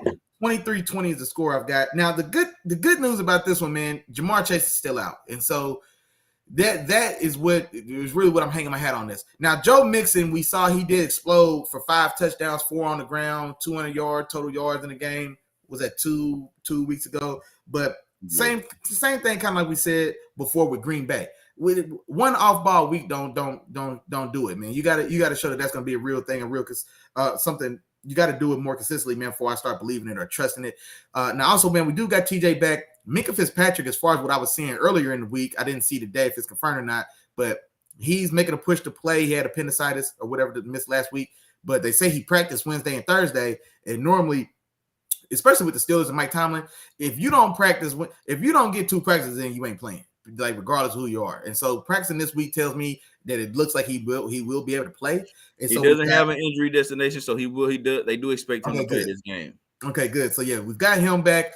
He's going to be back as well. TJ is back in his second game, and then we've seen this. We saw this move before because we seen the first week of the season. We had 5 or 6 sacks. We had 2 interceptions, and like I said, we still had to go to overtime to win that game. But our defense does match up well with this Bengals offense, and mind you, they had Jamar Chase in that matchup, and so now he's out, and this is a different Joe Burrow, a different Bengals team, and so for me, it's going to be if we don't let Joe Mixon come out here and steal some and look like he's a real threat. If we're able to kind of slow him down in the early going or make sure this doesn't turn into a game where he's gashing us and exposing us and really keep him in check so that, like I said, them dogs can hunt, man, and get after Burrow. This could be another game, man, where we put Burrow on the ground, man, 5-6 times and squeeze another turnover or 2 out this game and get this dub. And that's how I see it going.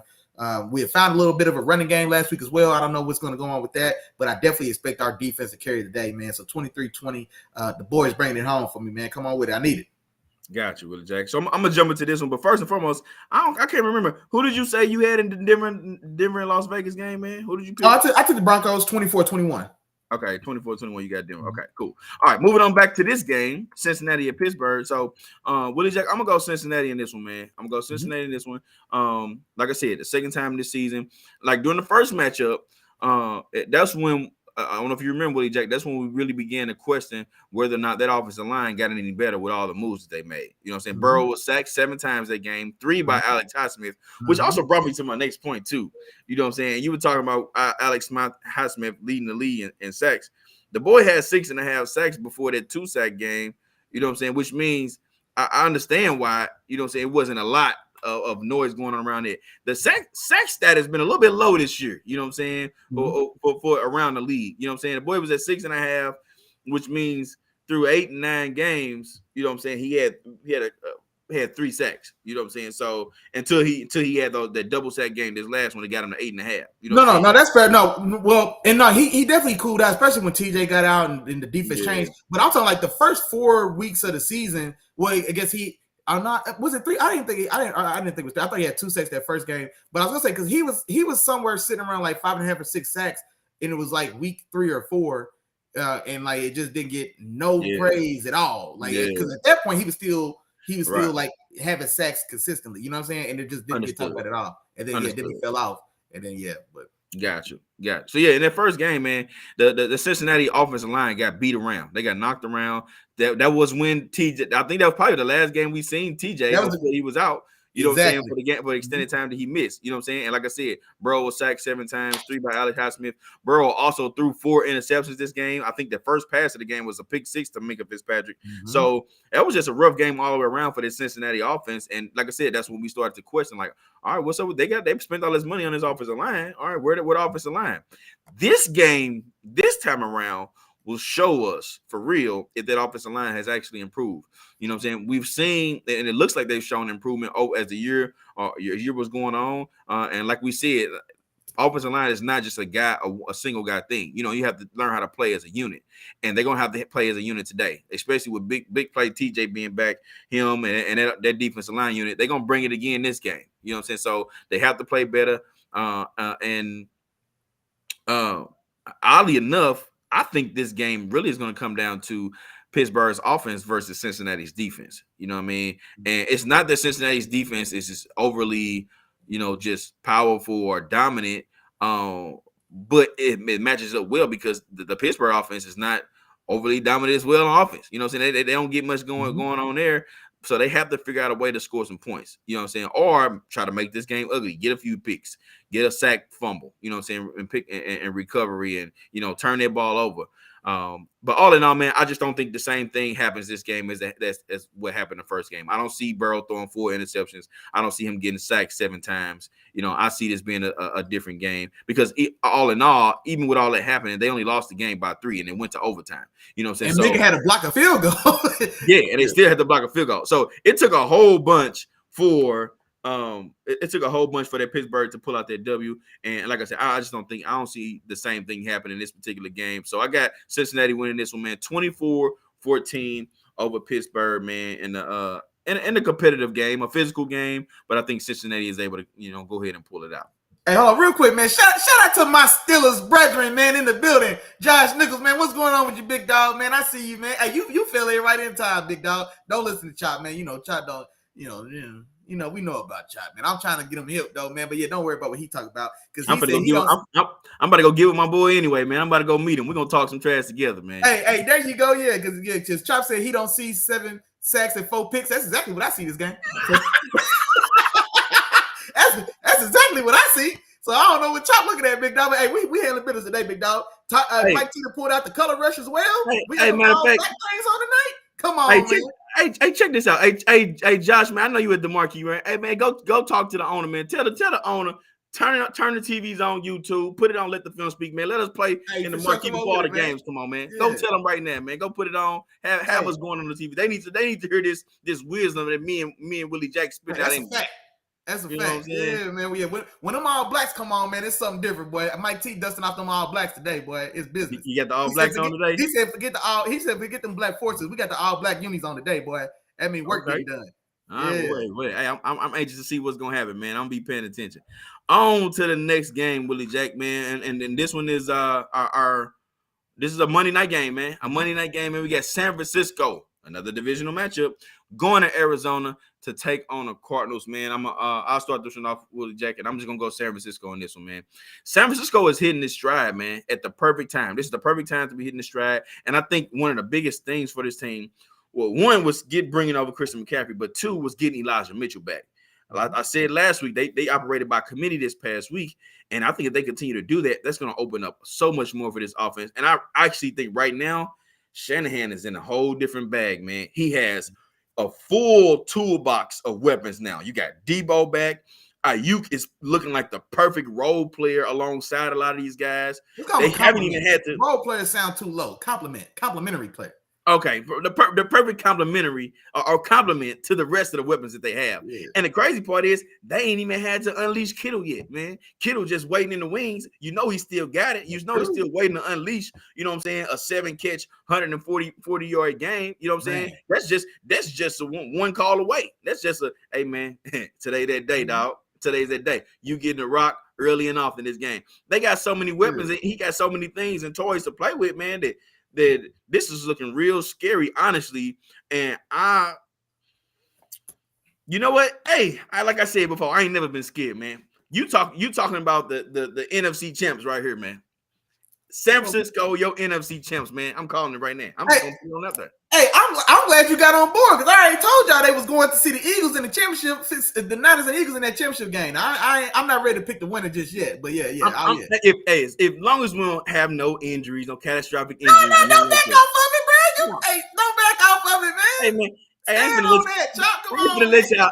ain't gonna let y'all hold me accountable if we see Bosa, McCaffrey, and all them guys go down. Oh no, bro, y'all ain't gonna hold me accountable for that, bro. But no, I'm gonna go ahead and say it, man. They looking real good right now. Like I said, they hitting their stride. They have one of the best defenses in the league too, on top of all these offensive weapons. And I just think, hey, man, the sky's the limit for this team now, man. The sky's the absolute limit. They operating at the highest level. You know what I'm saying? So that's where I see this team going.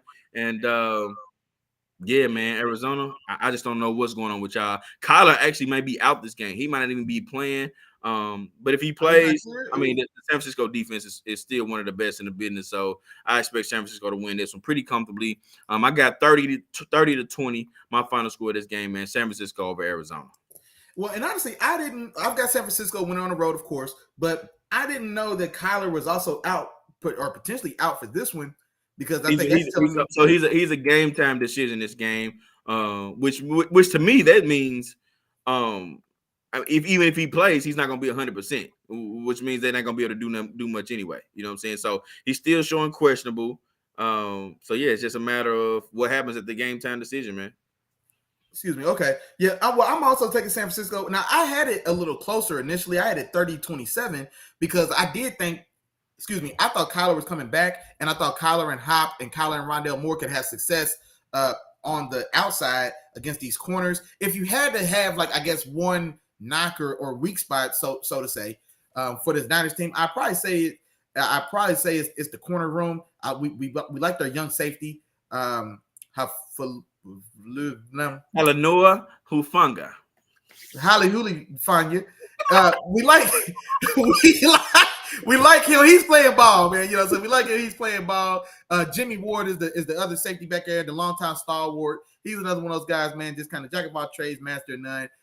Just kind of one of those glue guys in the back end that just kind of just does his job and all that good stuff. Then you got Fred Warner, of course, one of the best coverage guys at the position on the second level. Drake Kinlaw's a good compliment to him. Still got Nick Bosa. I mean, so.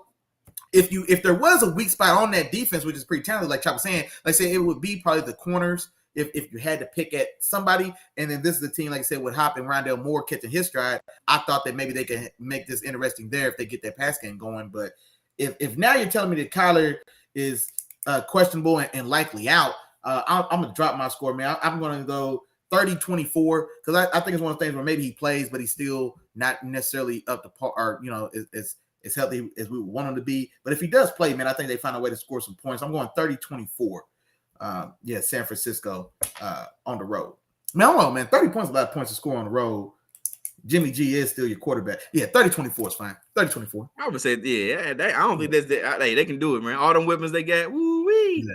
And I'm sensing a defensive touchdown. Hey man, don't worry about it. San Francisco got that, bro. Don't worry about it, bro. Chop got your back, bro. No, they winning the game. I wasn't sure how tight I wanted that score to be, but yeah, I'll go 30-24. 30-24. All right, Willie Jack. It's about that time, man. We got games of the week this week, man. Man. And we got some bangers, man. We got a few bangers, man. First game of the week, Willie Jack. This your game of the week, man. I'll let you talk about this one first, man. We got Dallas going to Minnesota to take on the Vikings. What's up, Willie Jack? What you got, bro? Man, I won't lie. This game, it was my game of the week because it's one of those things where Dallas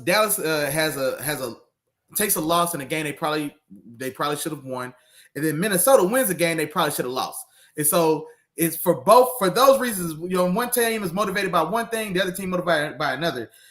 And so I want to see how which team solidifies the previous week's performance. Does Minnesota come back and run it right back and beat a talented Dallas team that still feels like they haven't really caught that last gear? It still seems like they in fourth gear. They can't really get the fifth and really open that thing up.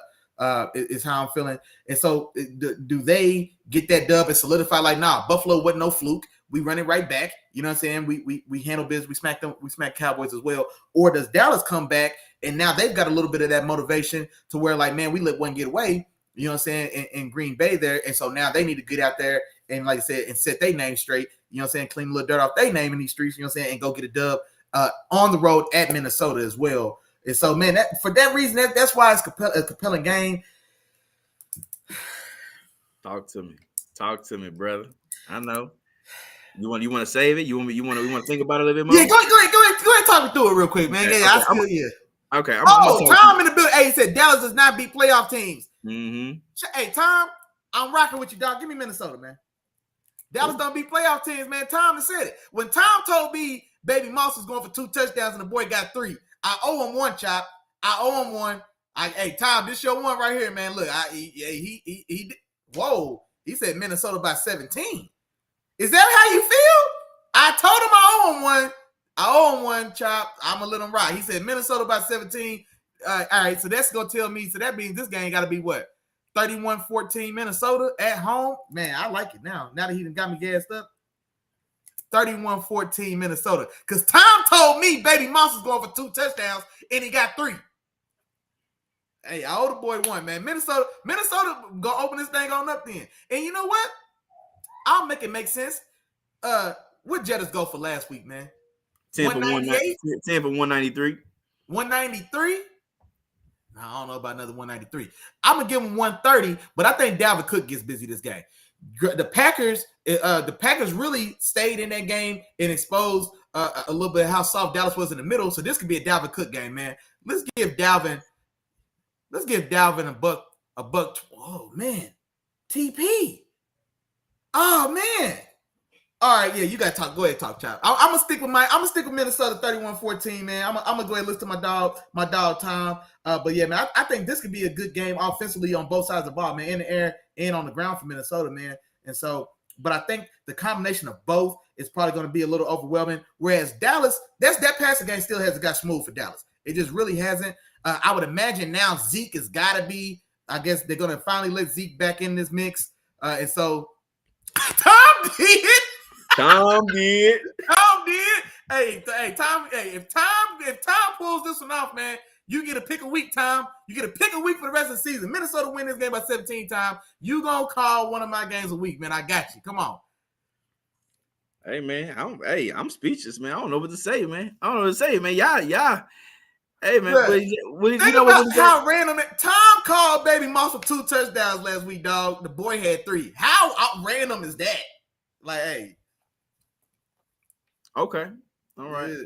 All right. Well, I'm gonna let y'all rock, man. Let y'all cook. Let y'all do your thing. But I'm going Dallas in this game, and I'm gonna tell you why, man. That game was just too much in Buffalo, man. It was too emotional, and it took too much for Minnesota to win that game, man. That's true. And they play that game right back. Buffalo wins that game, and I think they win it a little easy.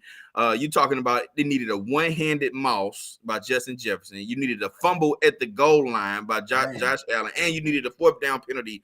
You know what I'm saying, to have your chance in overtime to win this game, man. Yeah. Hey. They pulled it off. Everything rolled their way that game.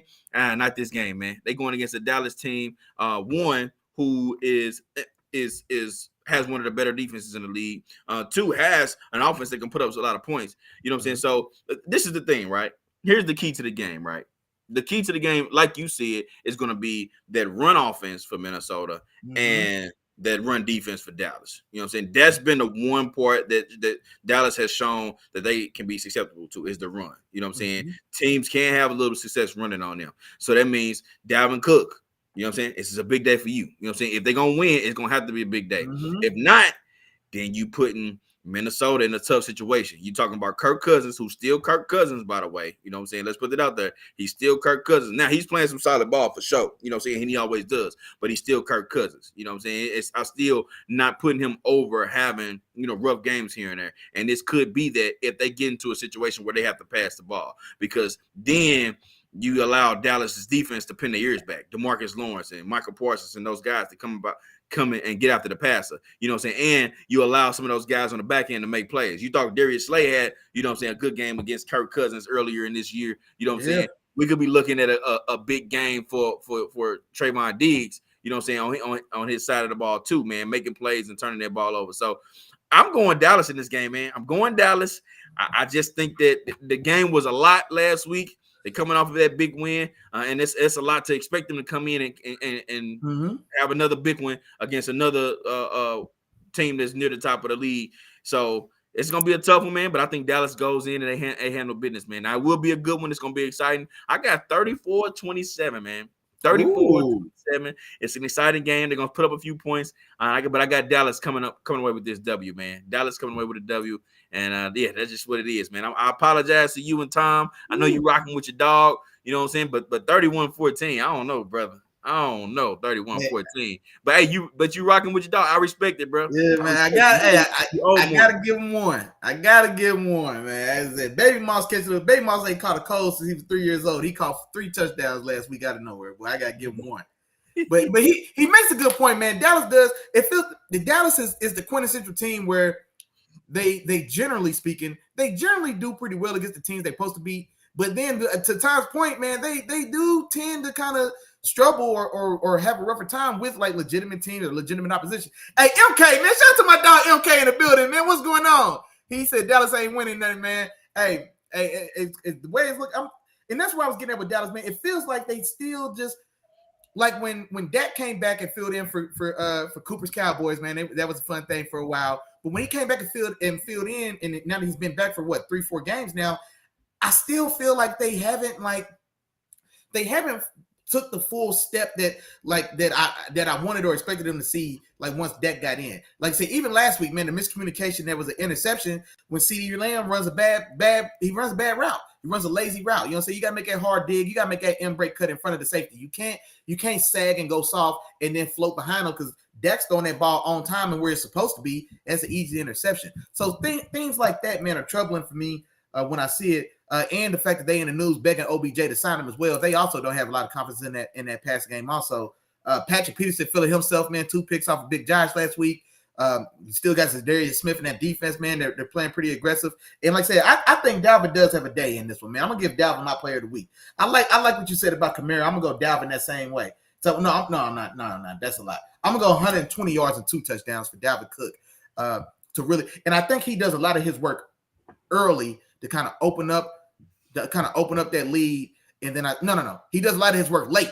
They come out, get Justin Jefferson going early, and then they salt this game away with Dalvin gashing him in the run game. They can't do nothing to stop him, man, and he racks it up. So let me get Dalvin Cook, man, for a big day. 120 yards, 2 touchdowns. And yeah, man, Minnesota widen that thing on out, man. 31-14. Come on, Tom. Come on. All right, man. Hey, man. Yeah, this one of those, man, where you betting against the odds, man. But if you win, the payout is big, bro. Hey, there you go. Hey, scary money can't make none, Chop. Hey, scary money can't make none. But I hope they come out and dub them. I hope they come out 21 of pass the sticks right out the gate. I want them sticks passed right out the gate so I can feel safe there. I got you, man. Okay, what's going on, man?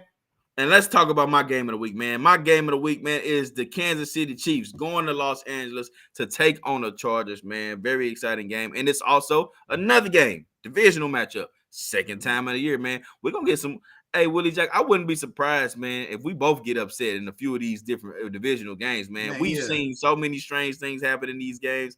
I wouldn't be surprised if we see all the strange things happen in these, man. So we'll see how they kind of play out. But yeah, I'm gonna go KC in this particular game, man. KC, they won their earlier matchup, and I expect them to do the same. Since then, I think KC, since their first matchup, KC has hit a groove and is playing some of the best ball in the league right now. You know what I'm saying? They hot right now.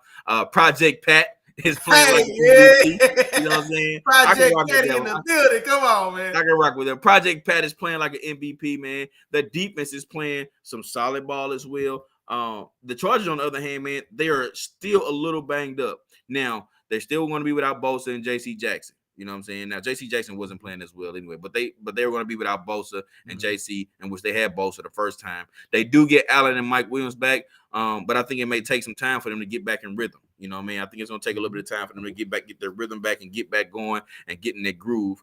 So I'm going KC, man. I'm going with the high hand. KC on the road to beat the Chargers. And I think this is the final score, 35-27. Not 35, 35-27 final score of this game. It will be an exciting game. I seen some good throws from Herbert last week. I expect some more good throws, but I just think that Mahomes is still going to be a little bit too much for them, you know, this time around. So yeah, I'm going KC, brother. Hey, and I dog Greg in the building, man. He said it's still November, man. Does Mahomes lose in November? Hey, is that a thing? Is that a stat? Let me know. Lose November for Kansas City? Let me know. You gonna make me start looking at some of that, man. Hey, is it no lose November for Kansas City? And I didn't know. Kansas City got no lose November. I didn't even know. See, that's not fair now. If they don't lose in November, now somebody's supposed to let me know. I like what you said, man. I think this is gonna be these matchups are always entertaining. You know what I mean? So they always play each other, or the Chargers always kind of stick around and play it tough. But it always feels like Patty makes two more plays that Justin just can't keep up with, and those tend to be the difference in the game. This one to me smells a little different though, Chop. Okay. I'm not gonna lie, because now you do have Allen and Williams coming back, and just to, like you said, like it's hard to imagine these guys just jump right back in, snap right back in, and just are full-fledged ready to go.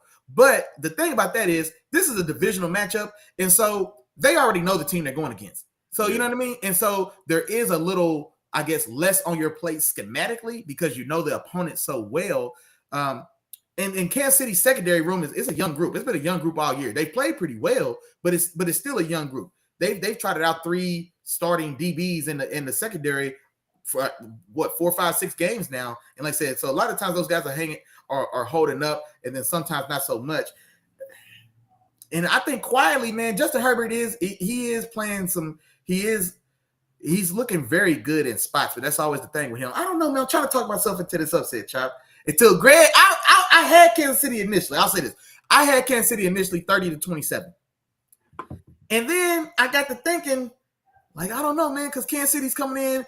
A pretty good stretch, a run of games. You get a soft win last week against Jacksonville. You had an ugly one you had to fight for in Tennessee the week before that, and now you get a Chargers team that isn't playing necessarily great defense themselves, but they're still, because what the Chargers 6-3 or are they also 7-2? The Chargers. No, they're not 7-2. I know that. Are they 6-3? They are 5-4, brother. Are they? Yeah. Damn. Something just don't feel right with the word. Josh Herbert, Justin Herbert. They haven't been playing that well all year long, man. And then they ran into a lot of injuries too. So yeah, that's so sick because they've been so beat up, man. All right, yeah, that was it. I tried, man. I tried Chargers. I tried to see if there's a way I can get y'all in, man, but I can't, man. Give me patty cakes on the road in an entertaining game, man. But I'm gonna go 30-27. Yeah, I was trying to see, man, if it was a little magic in the air, but it doesn't look like it's Los Angeles. So I'm sorry, man. But yeah, Kansas City's gonna roll, man. Give me 30-27. Still should be an entertaining game. And like I said, the bigger thing is how does that offense look going forward? Like, do Mike Williams and Keenan Allen and Justin Herbert, do they at least show semblance or resemblance to the unit that can be? And so maybe even if you don't win this game, you want those 3 guys to perform well together and to leave the game healthy, and then that way you get a real push for now this final leg of the season, and then kind of see what happens. And so yeah, but I'll take Kansas City 30-27. Okay. All right, Willie Jack. Well, there we go, man. There we have it, man. I'm gonna go ahead and lock your pick in. You got Kansas City on this particular game. Yeah. Hey, man. But I'm making up some ground this week, man. I'm making up some ground. You know what I'm saying? I'm gonna put myself back in that conversation, man. With in this talk, man. We 12 minutes away from game time. And Greg came in with another stat, man. He said the Kansas City Chiefs have lost twice in November. Patrick Mahomes has lost twice in November in his career from what he can find. You know what I'm saying? Oh, if so, that's crazy, man. That's a long career. You only lost 2 times in November. Hey, all right, I got you. Yeah. And also Isaiah comes in, man. He throws something in there, man. Dallas by 10. You know what I'm saying? In that Dallas and Minnesota game. That's what I'm talking about, Isaiah, man. I'm going Dallas in that game too, bro. That's what I'm talking about. But Isaiah from Dallas? I don't know where he's from. But Dallas by 10. I don't know. Well, I don't know if they're gonna run you just told me Minnesota by like 21. But see, they're going against the Cowboys though. Hey, you know now. Hey, the Cowboys. If anybody's good for a random blowout or just not showing up, it's the Cowboys. Hey, don't exempt Cousins from that. Hey, Cousins ain't no different. hey, that's true. Hold on. No, it's at our primetime game. Yeah, if it's primetime game, yeah, Kirk Cousins always struggles at primetime. Monday night, Sunday night, yeah, he don't want them there. But I think this is a regular 12 o'clock business, and they at the crib.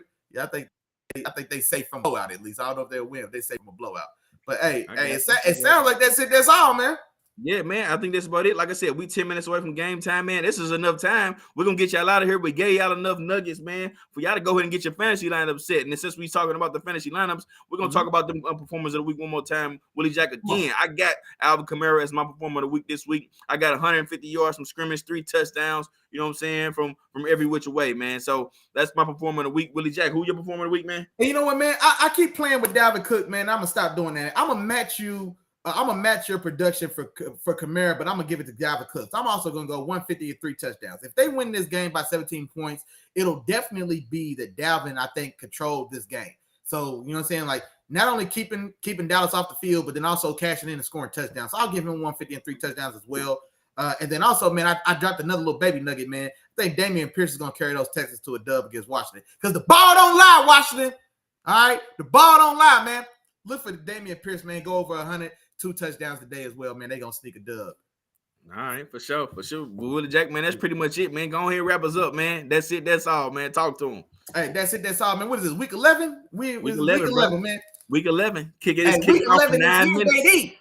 Week 11 is here, baby. You know what I'm saying? So, some good matchups today, man. Appreciate all them members, man. Appreciate all the guys that came through, hollered at us, man. Let me get some shout outs going, man. Let's run it down, man. I already know. I ain't got to look, man. I already know day one game Jarrell was in the building, man. Shout out to you, big dog, already. Our dog Greg, man, our resident Raiders fan, was in the building cooking breakfast and getting his mind right, man, with your dogs, man. We appreciate that, big dog. He said, hey, man, he enjoyed himself as always, man. Hey, that's all we can ask for, big dog. Come in, sit down, and enjoy yourself, man. The home team was in effect, man. Moms came through, little sisters came through, a couple of my cousins came through, a couple from my family from the crib came through, man.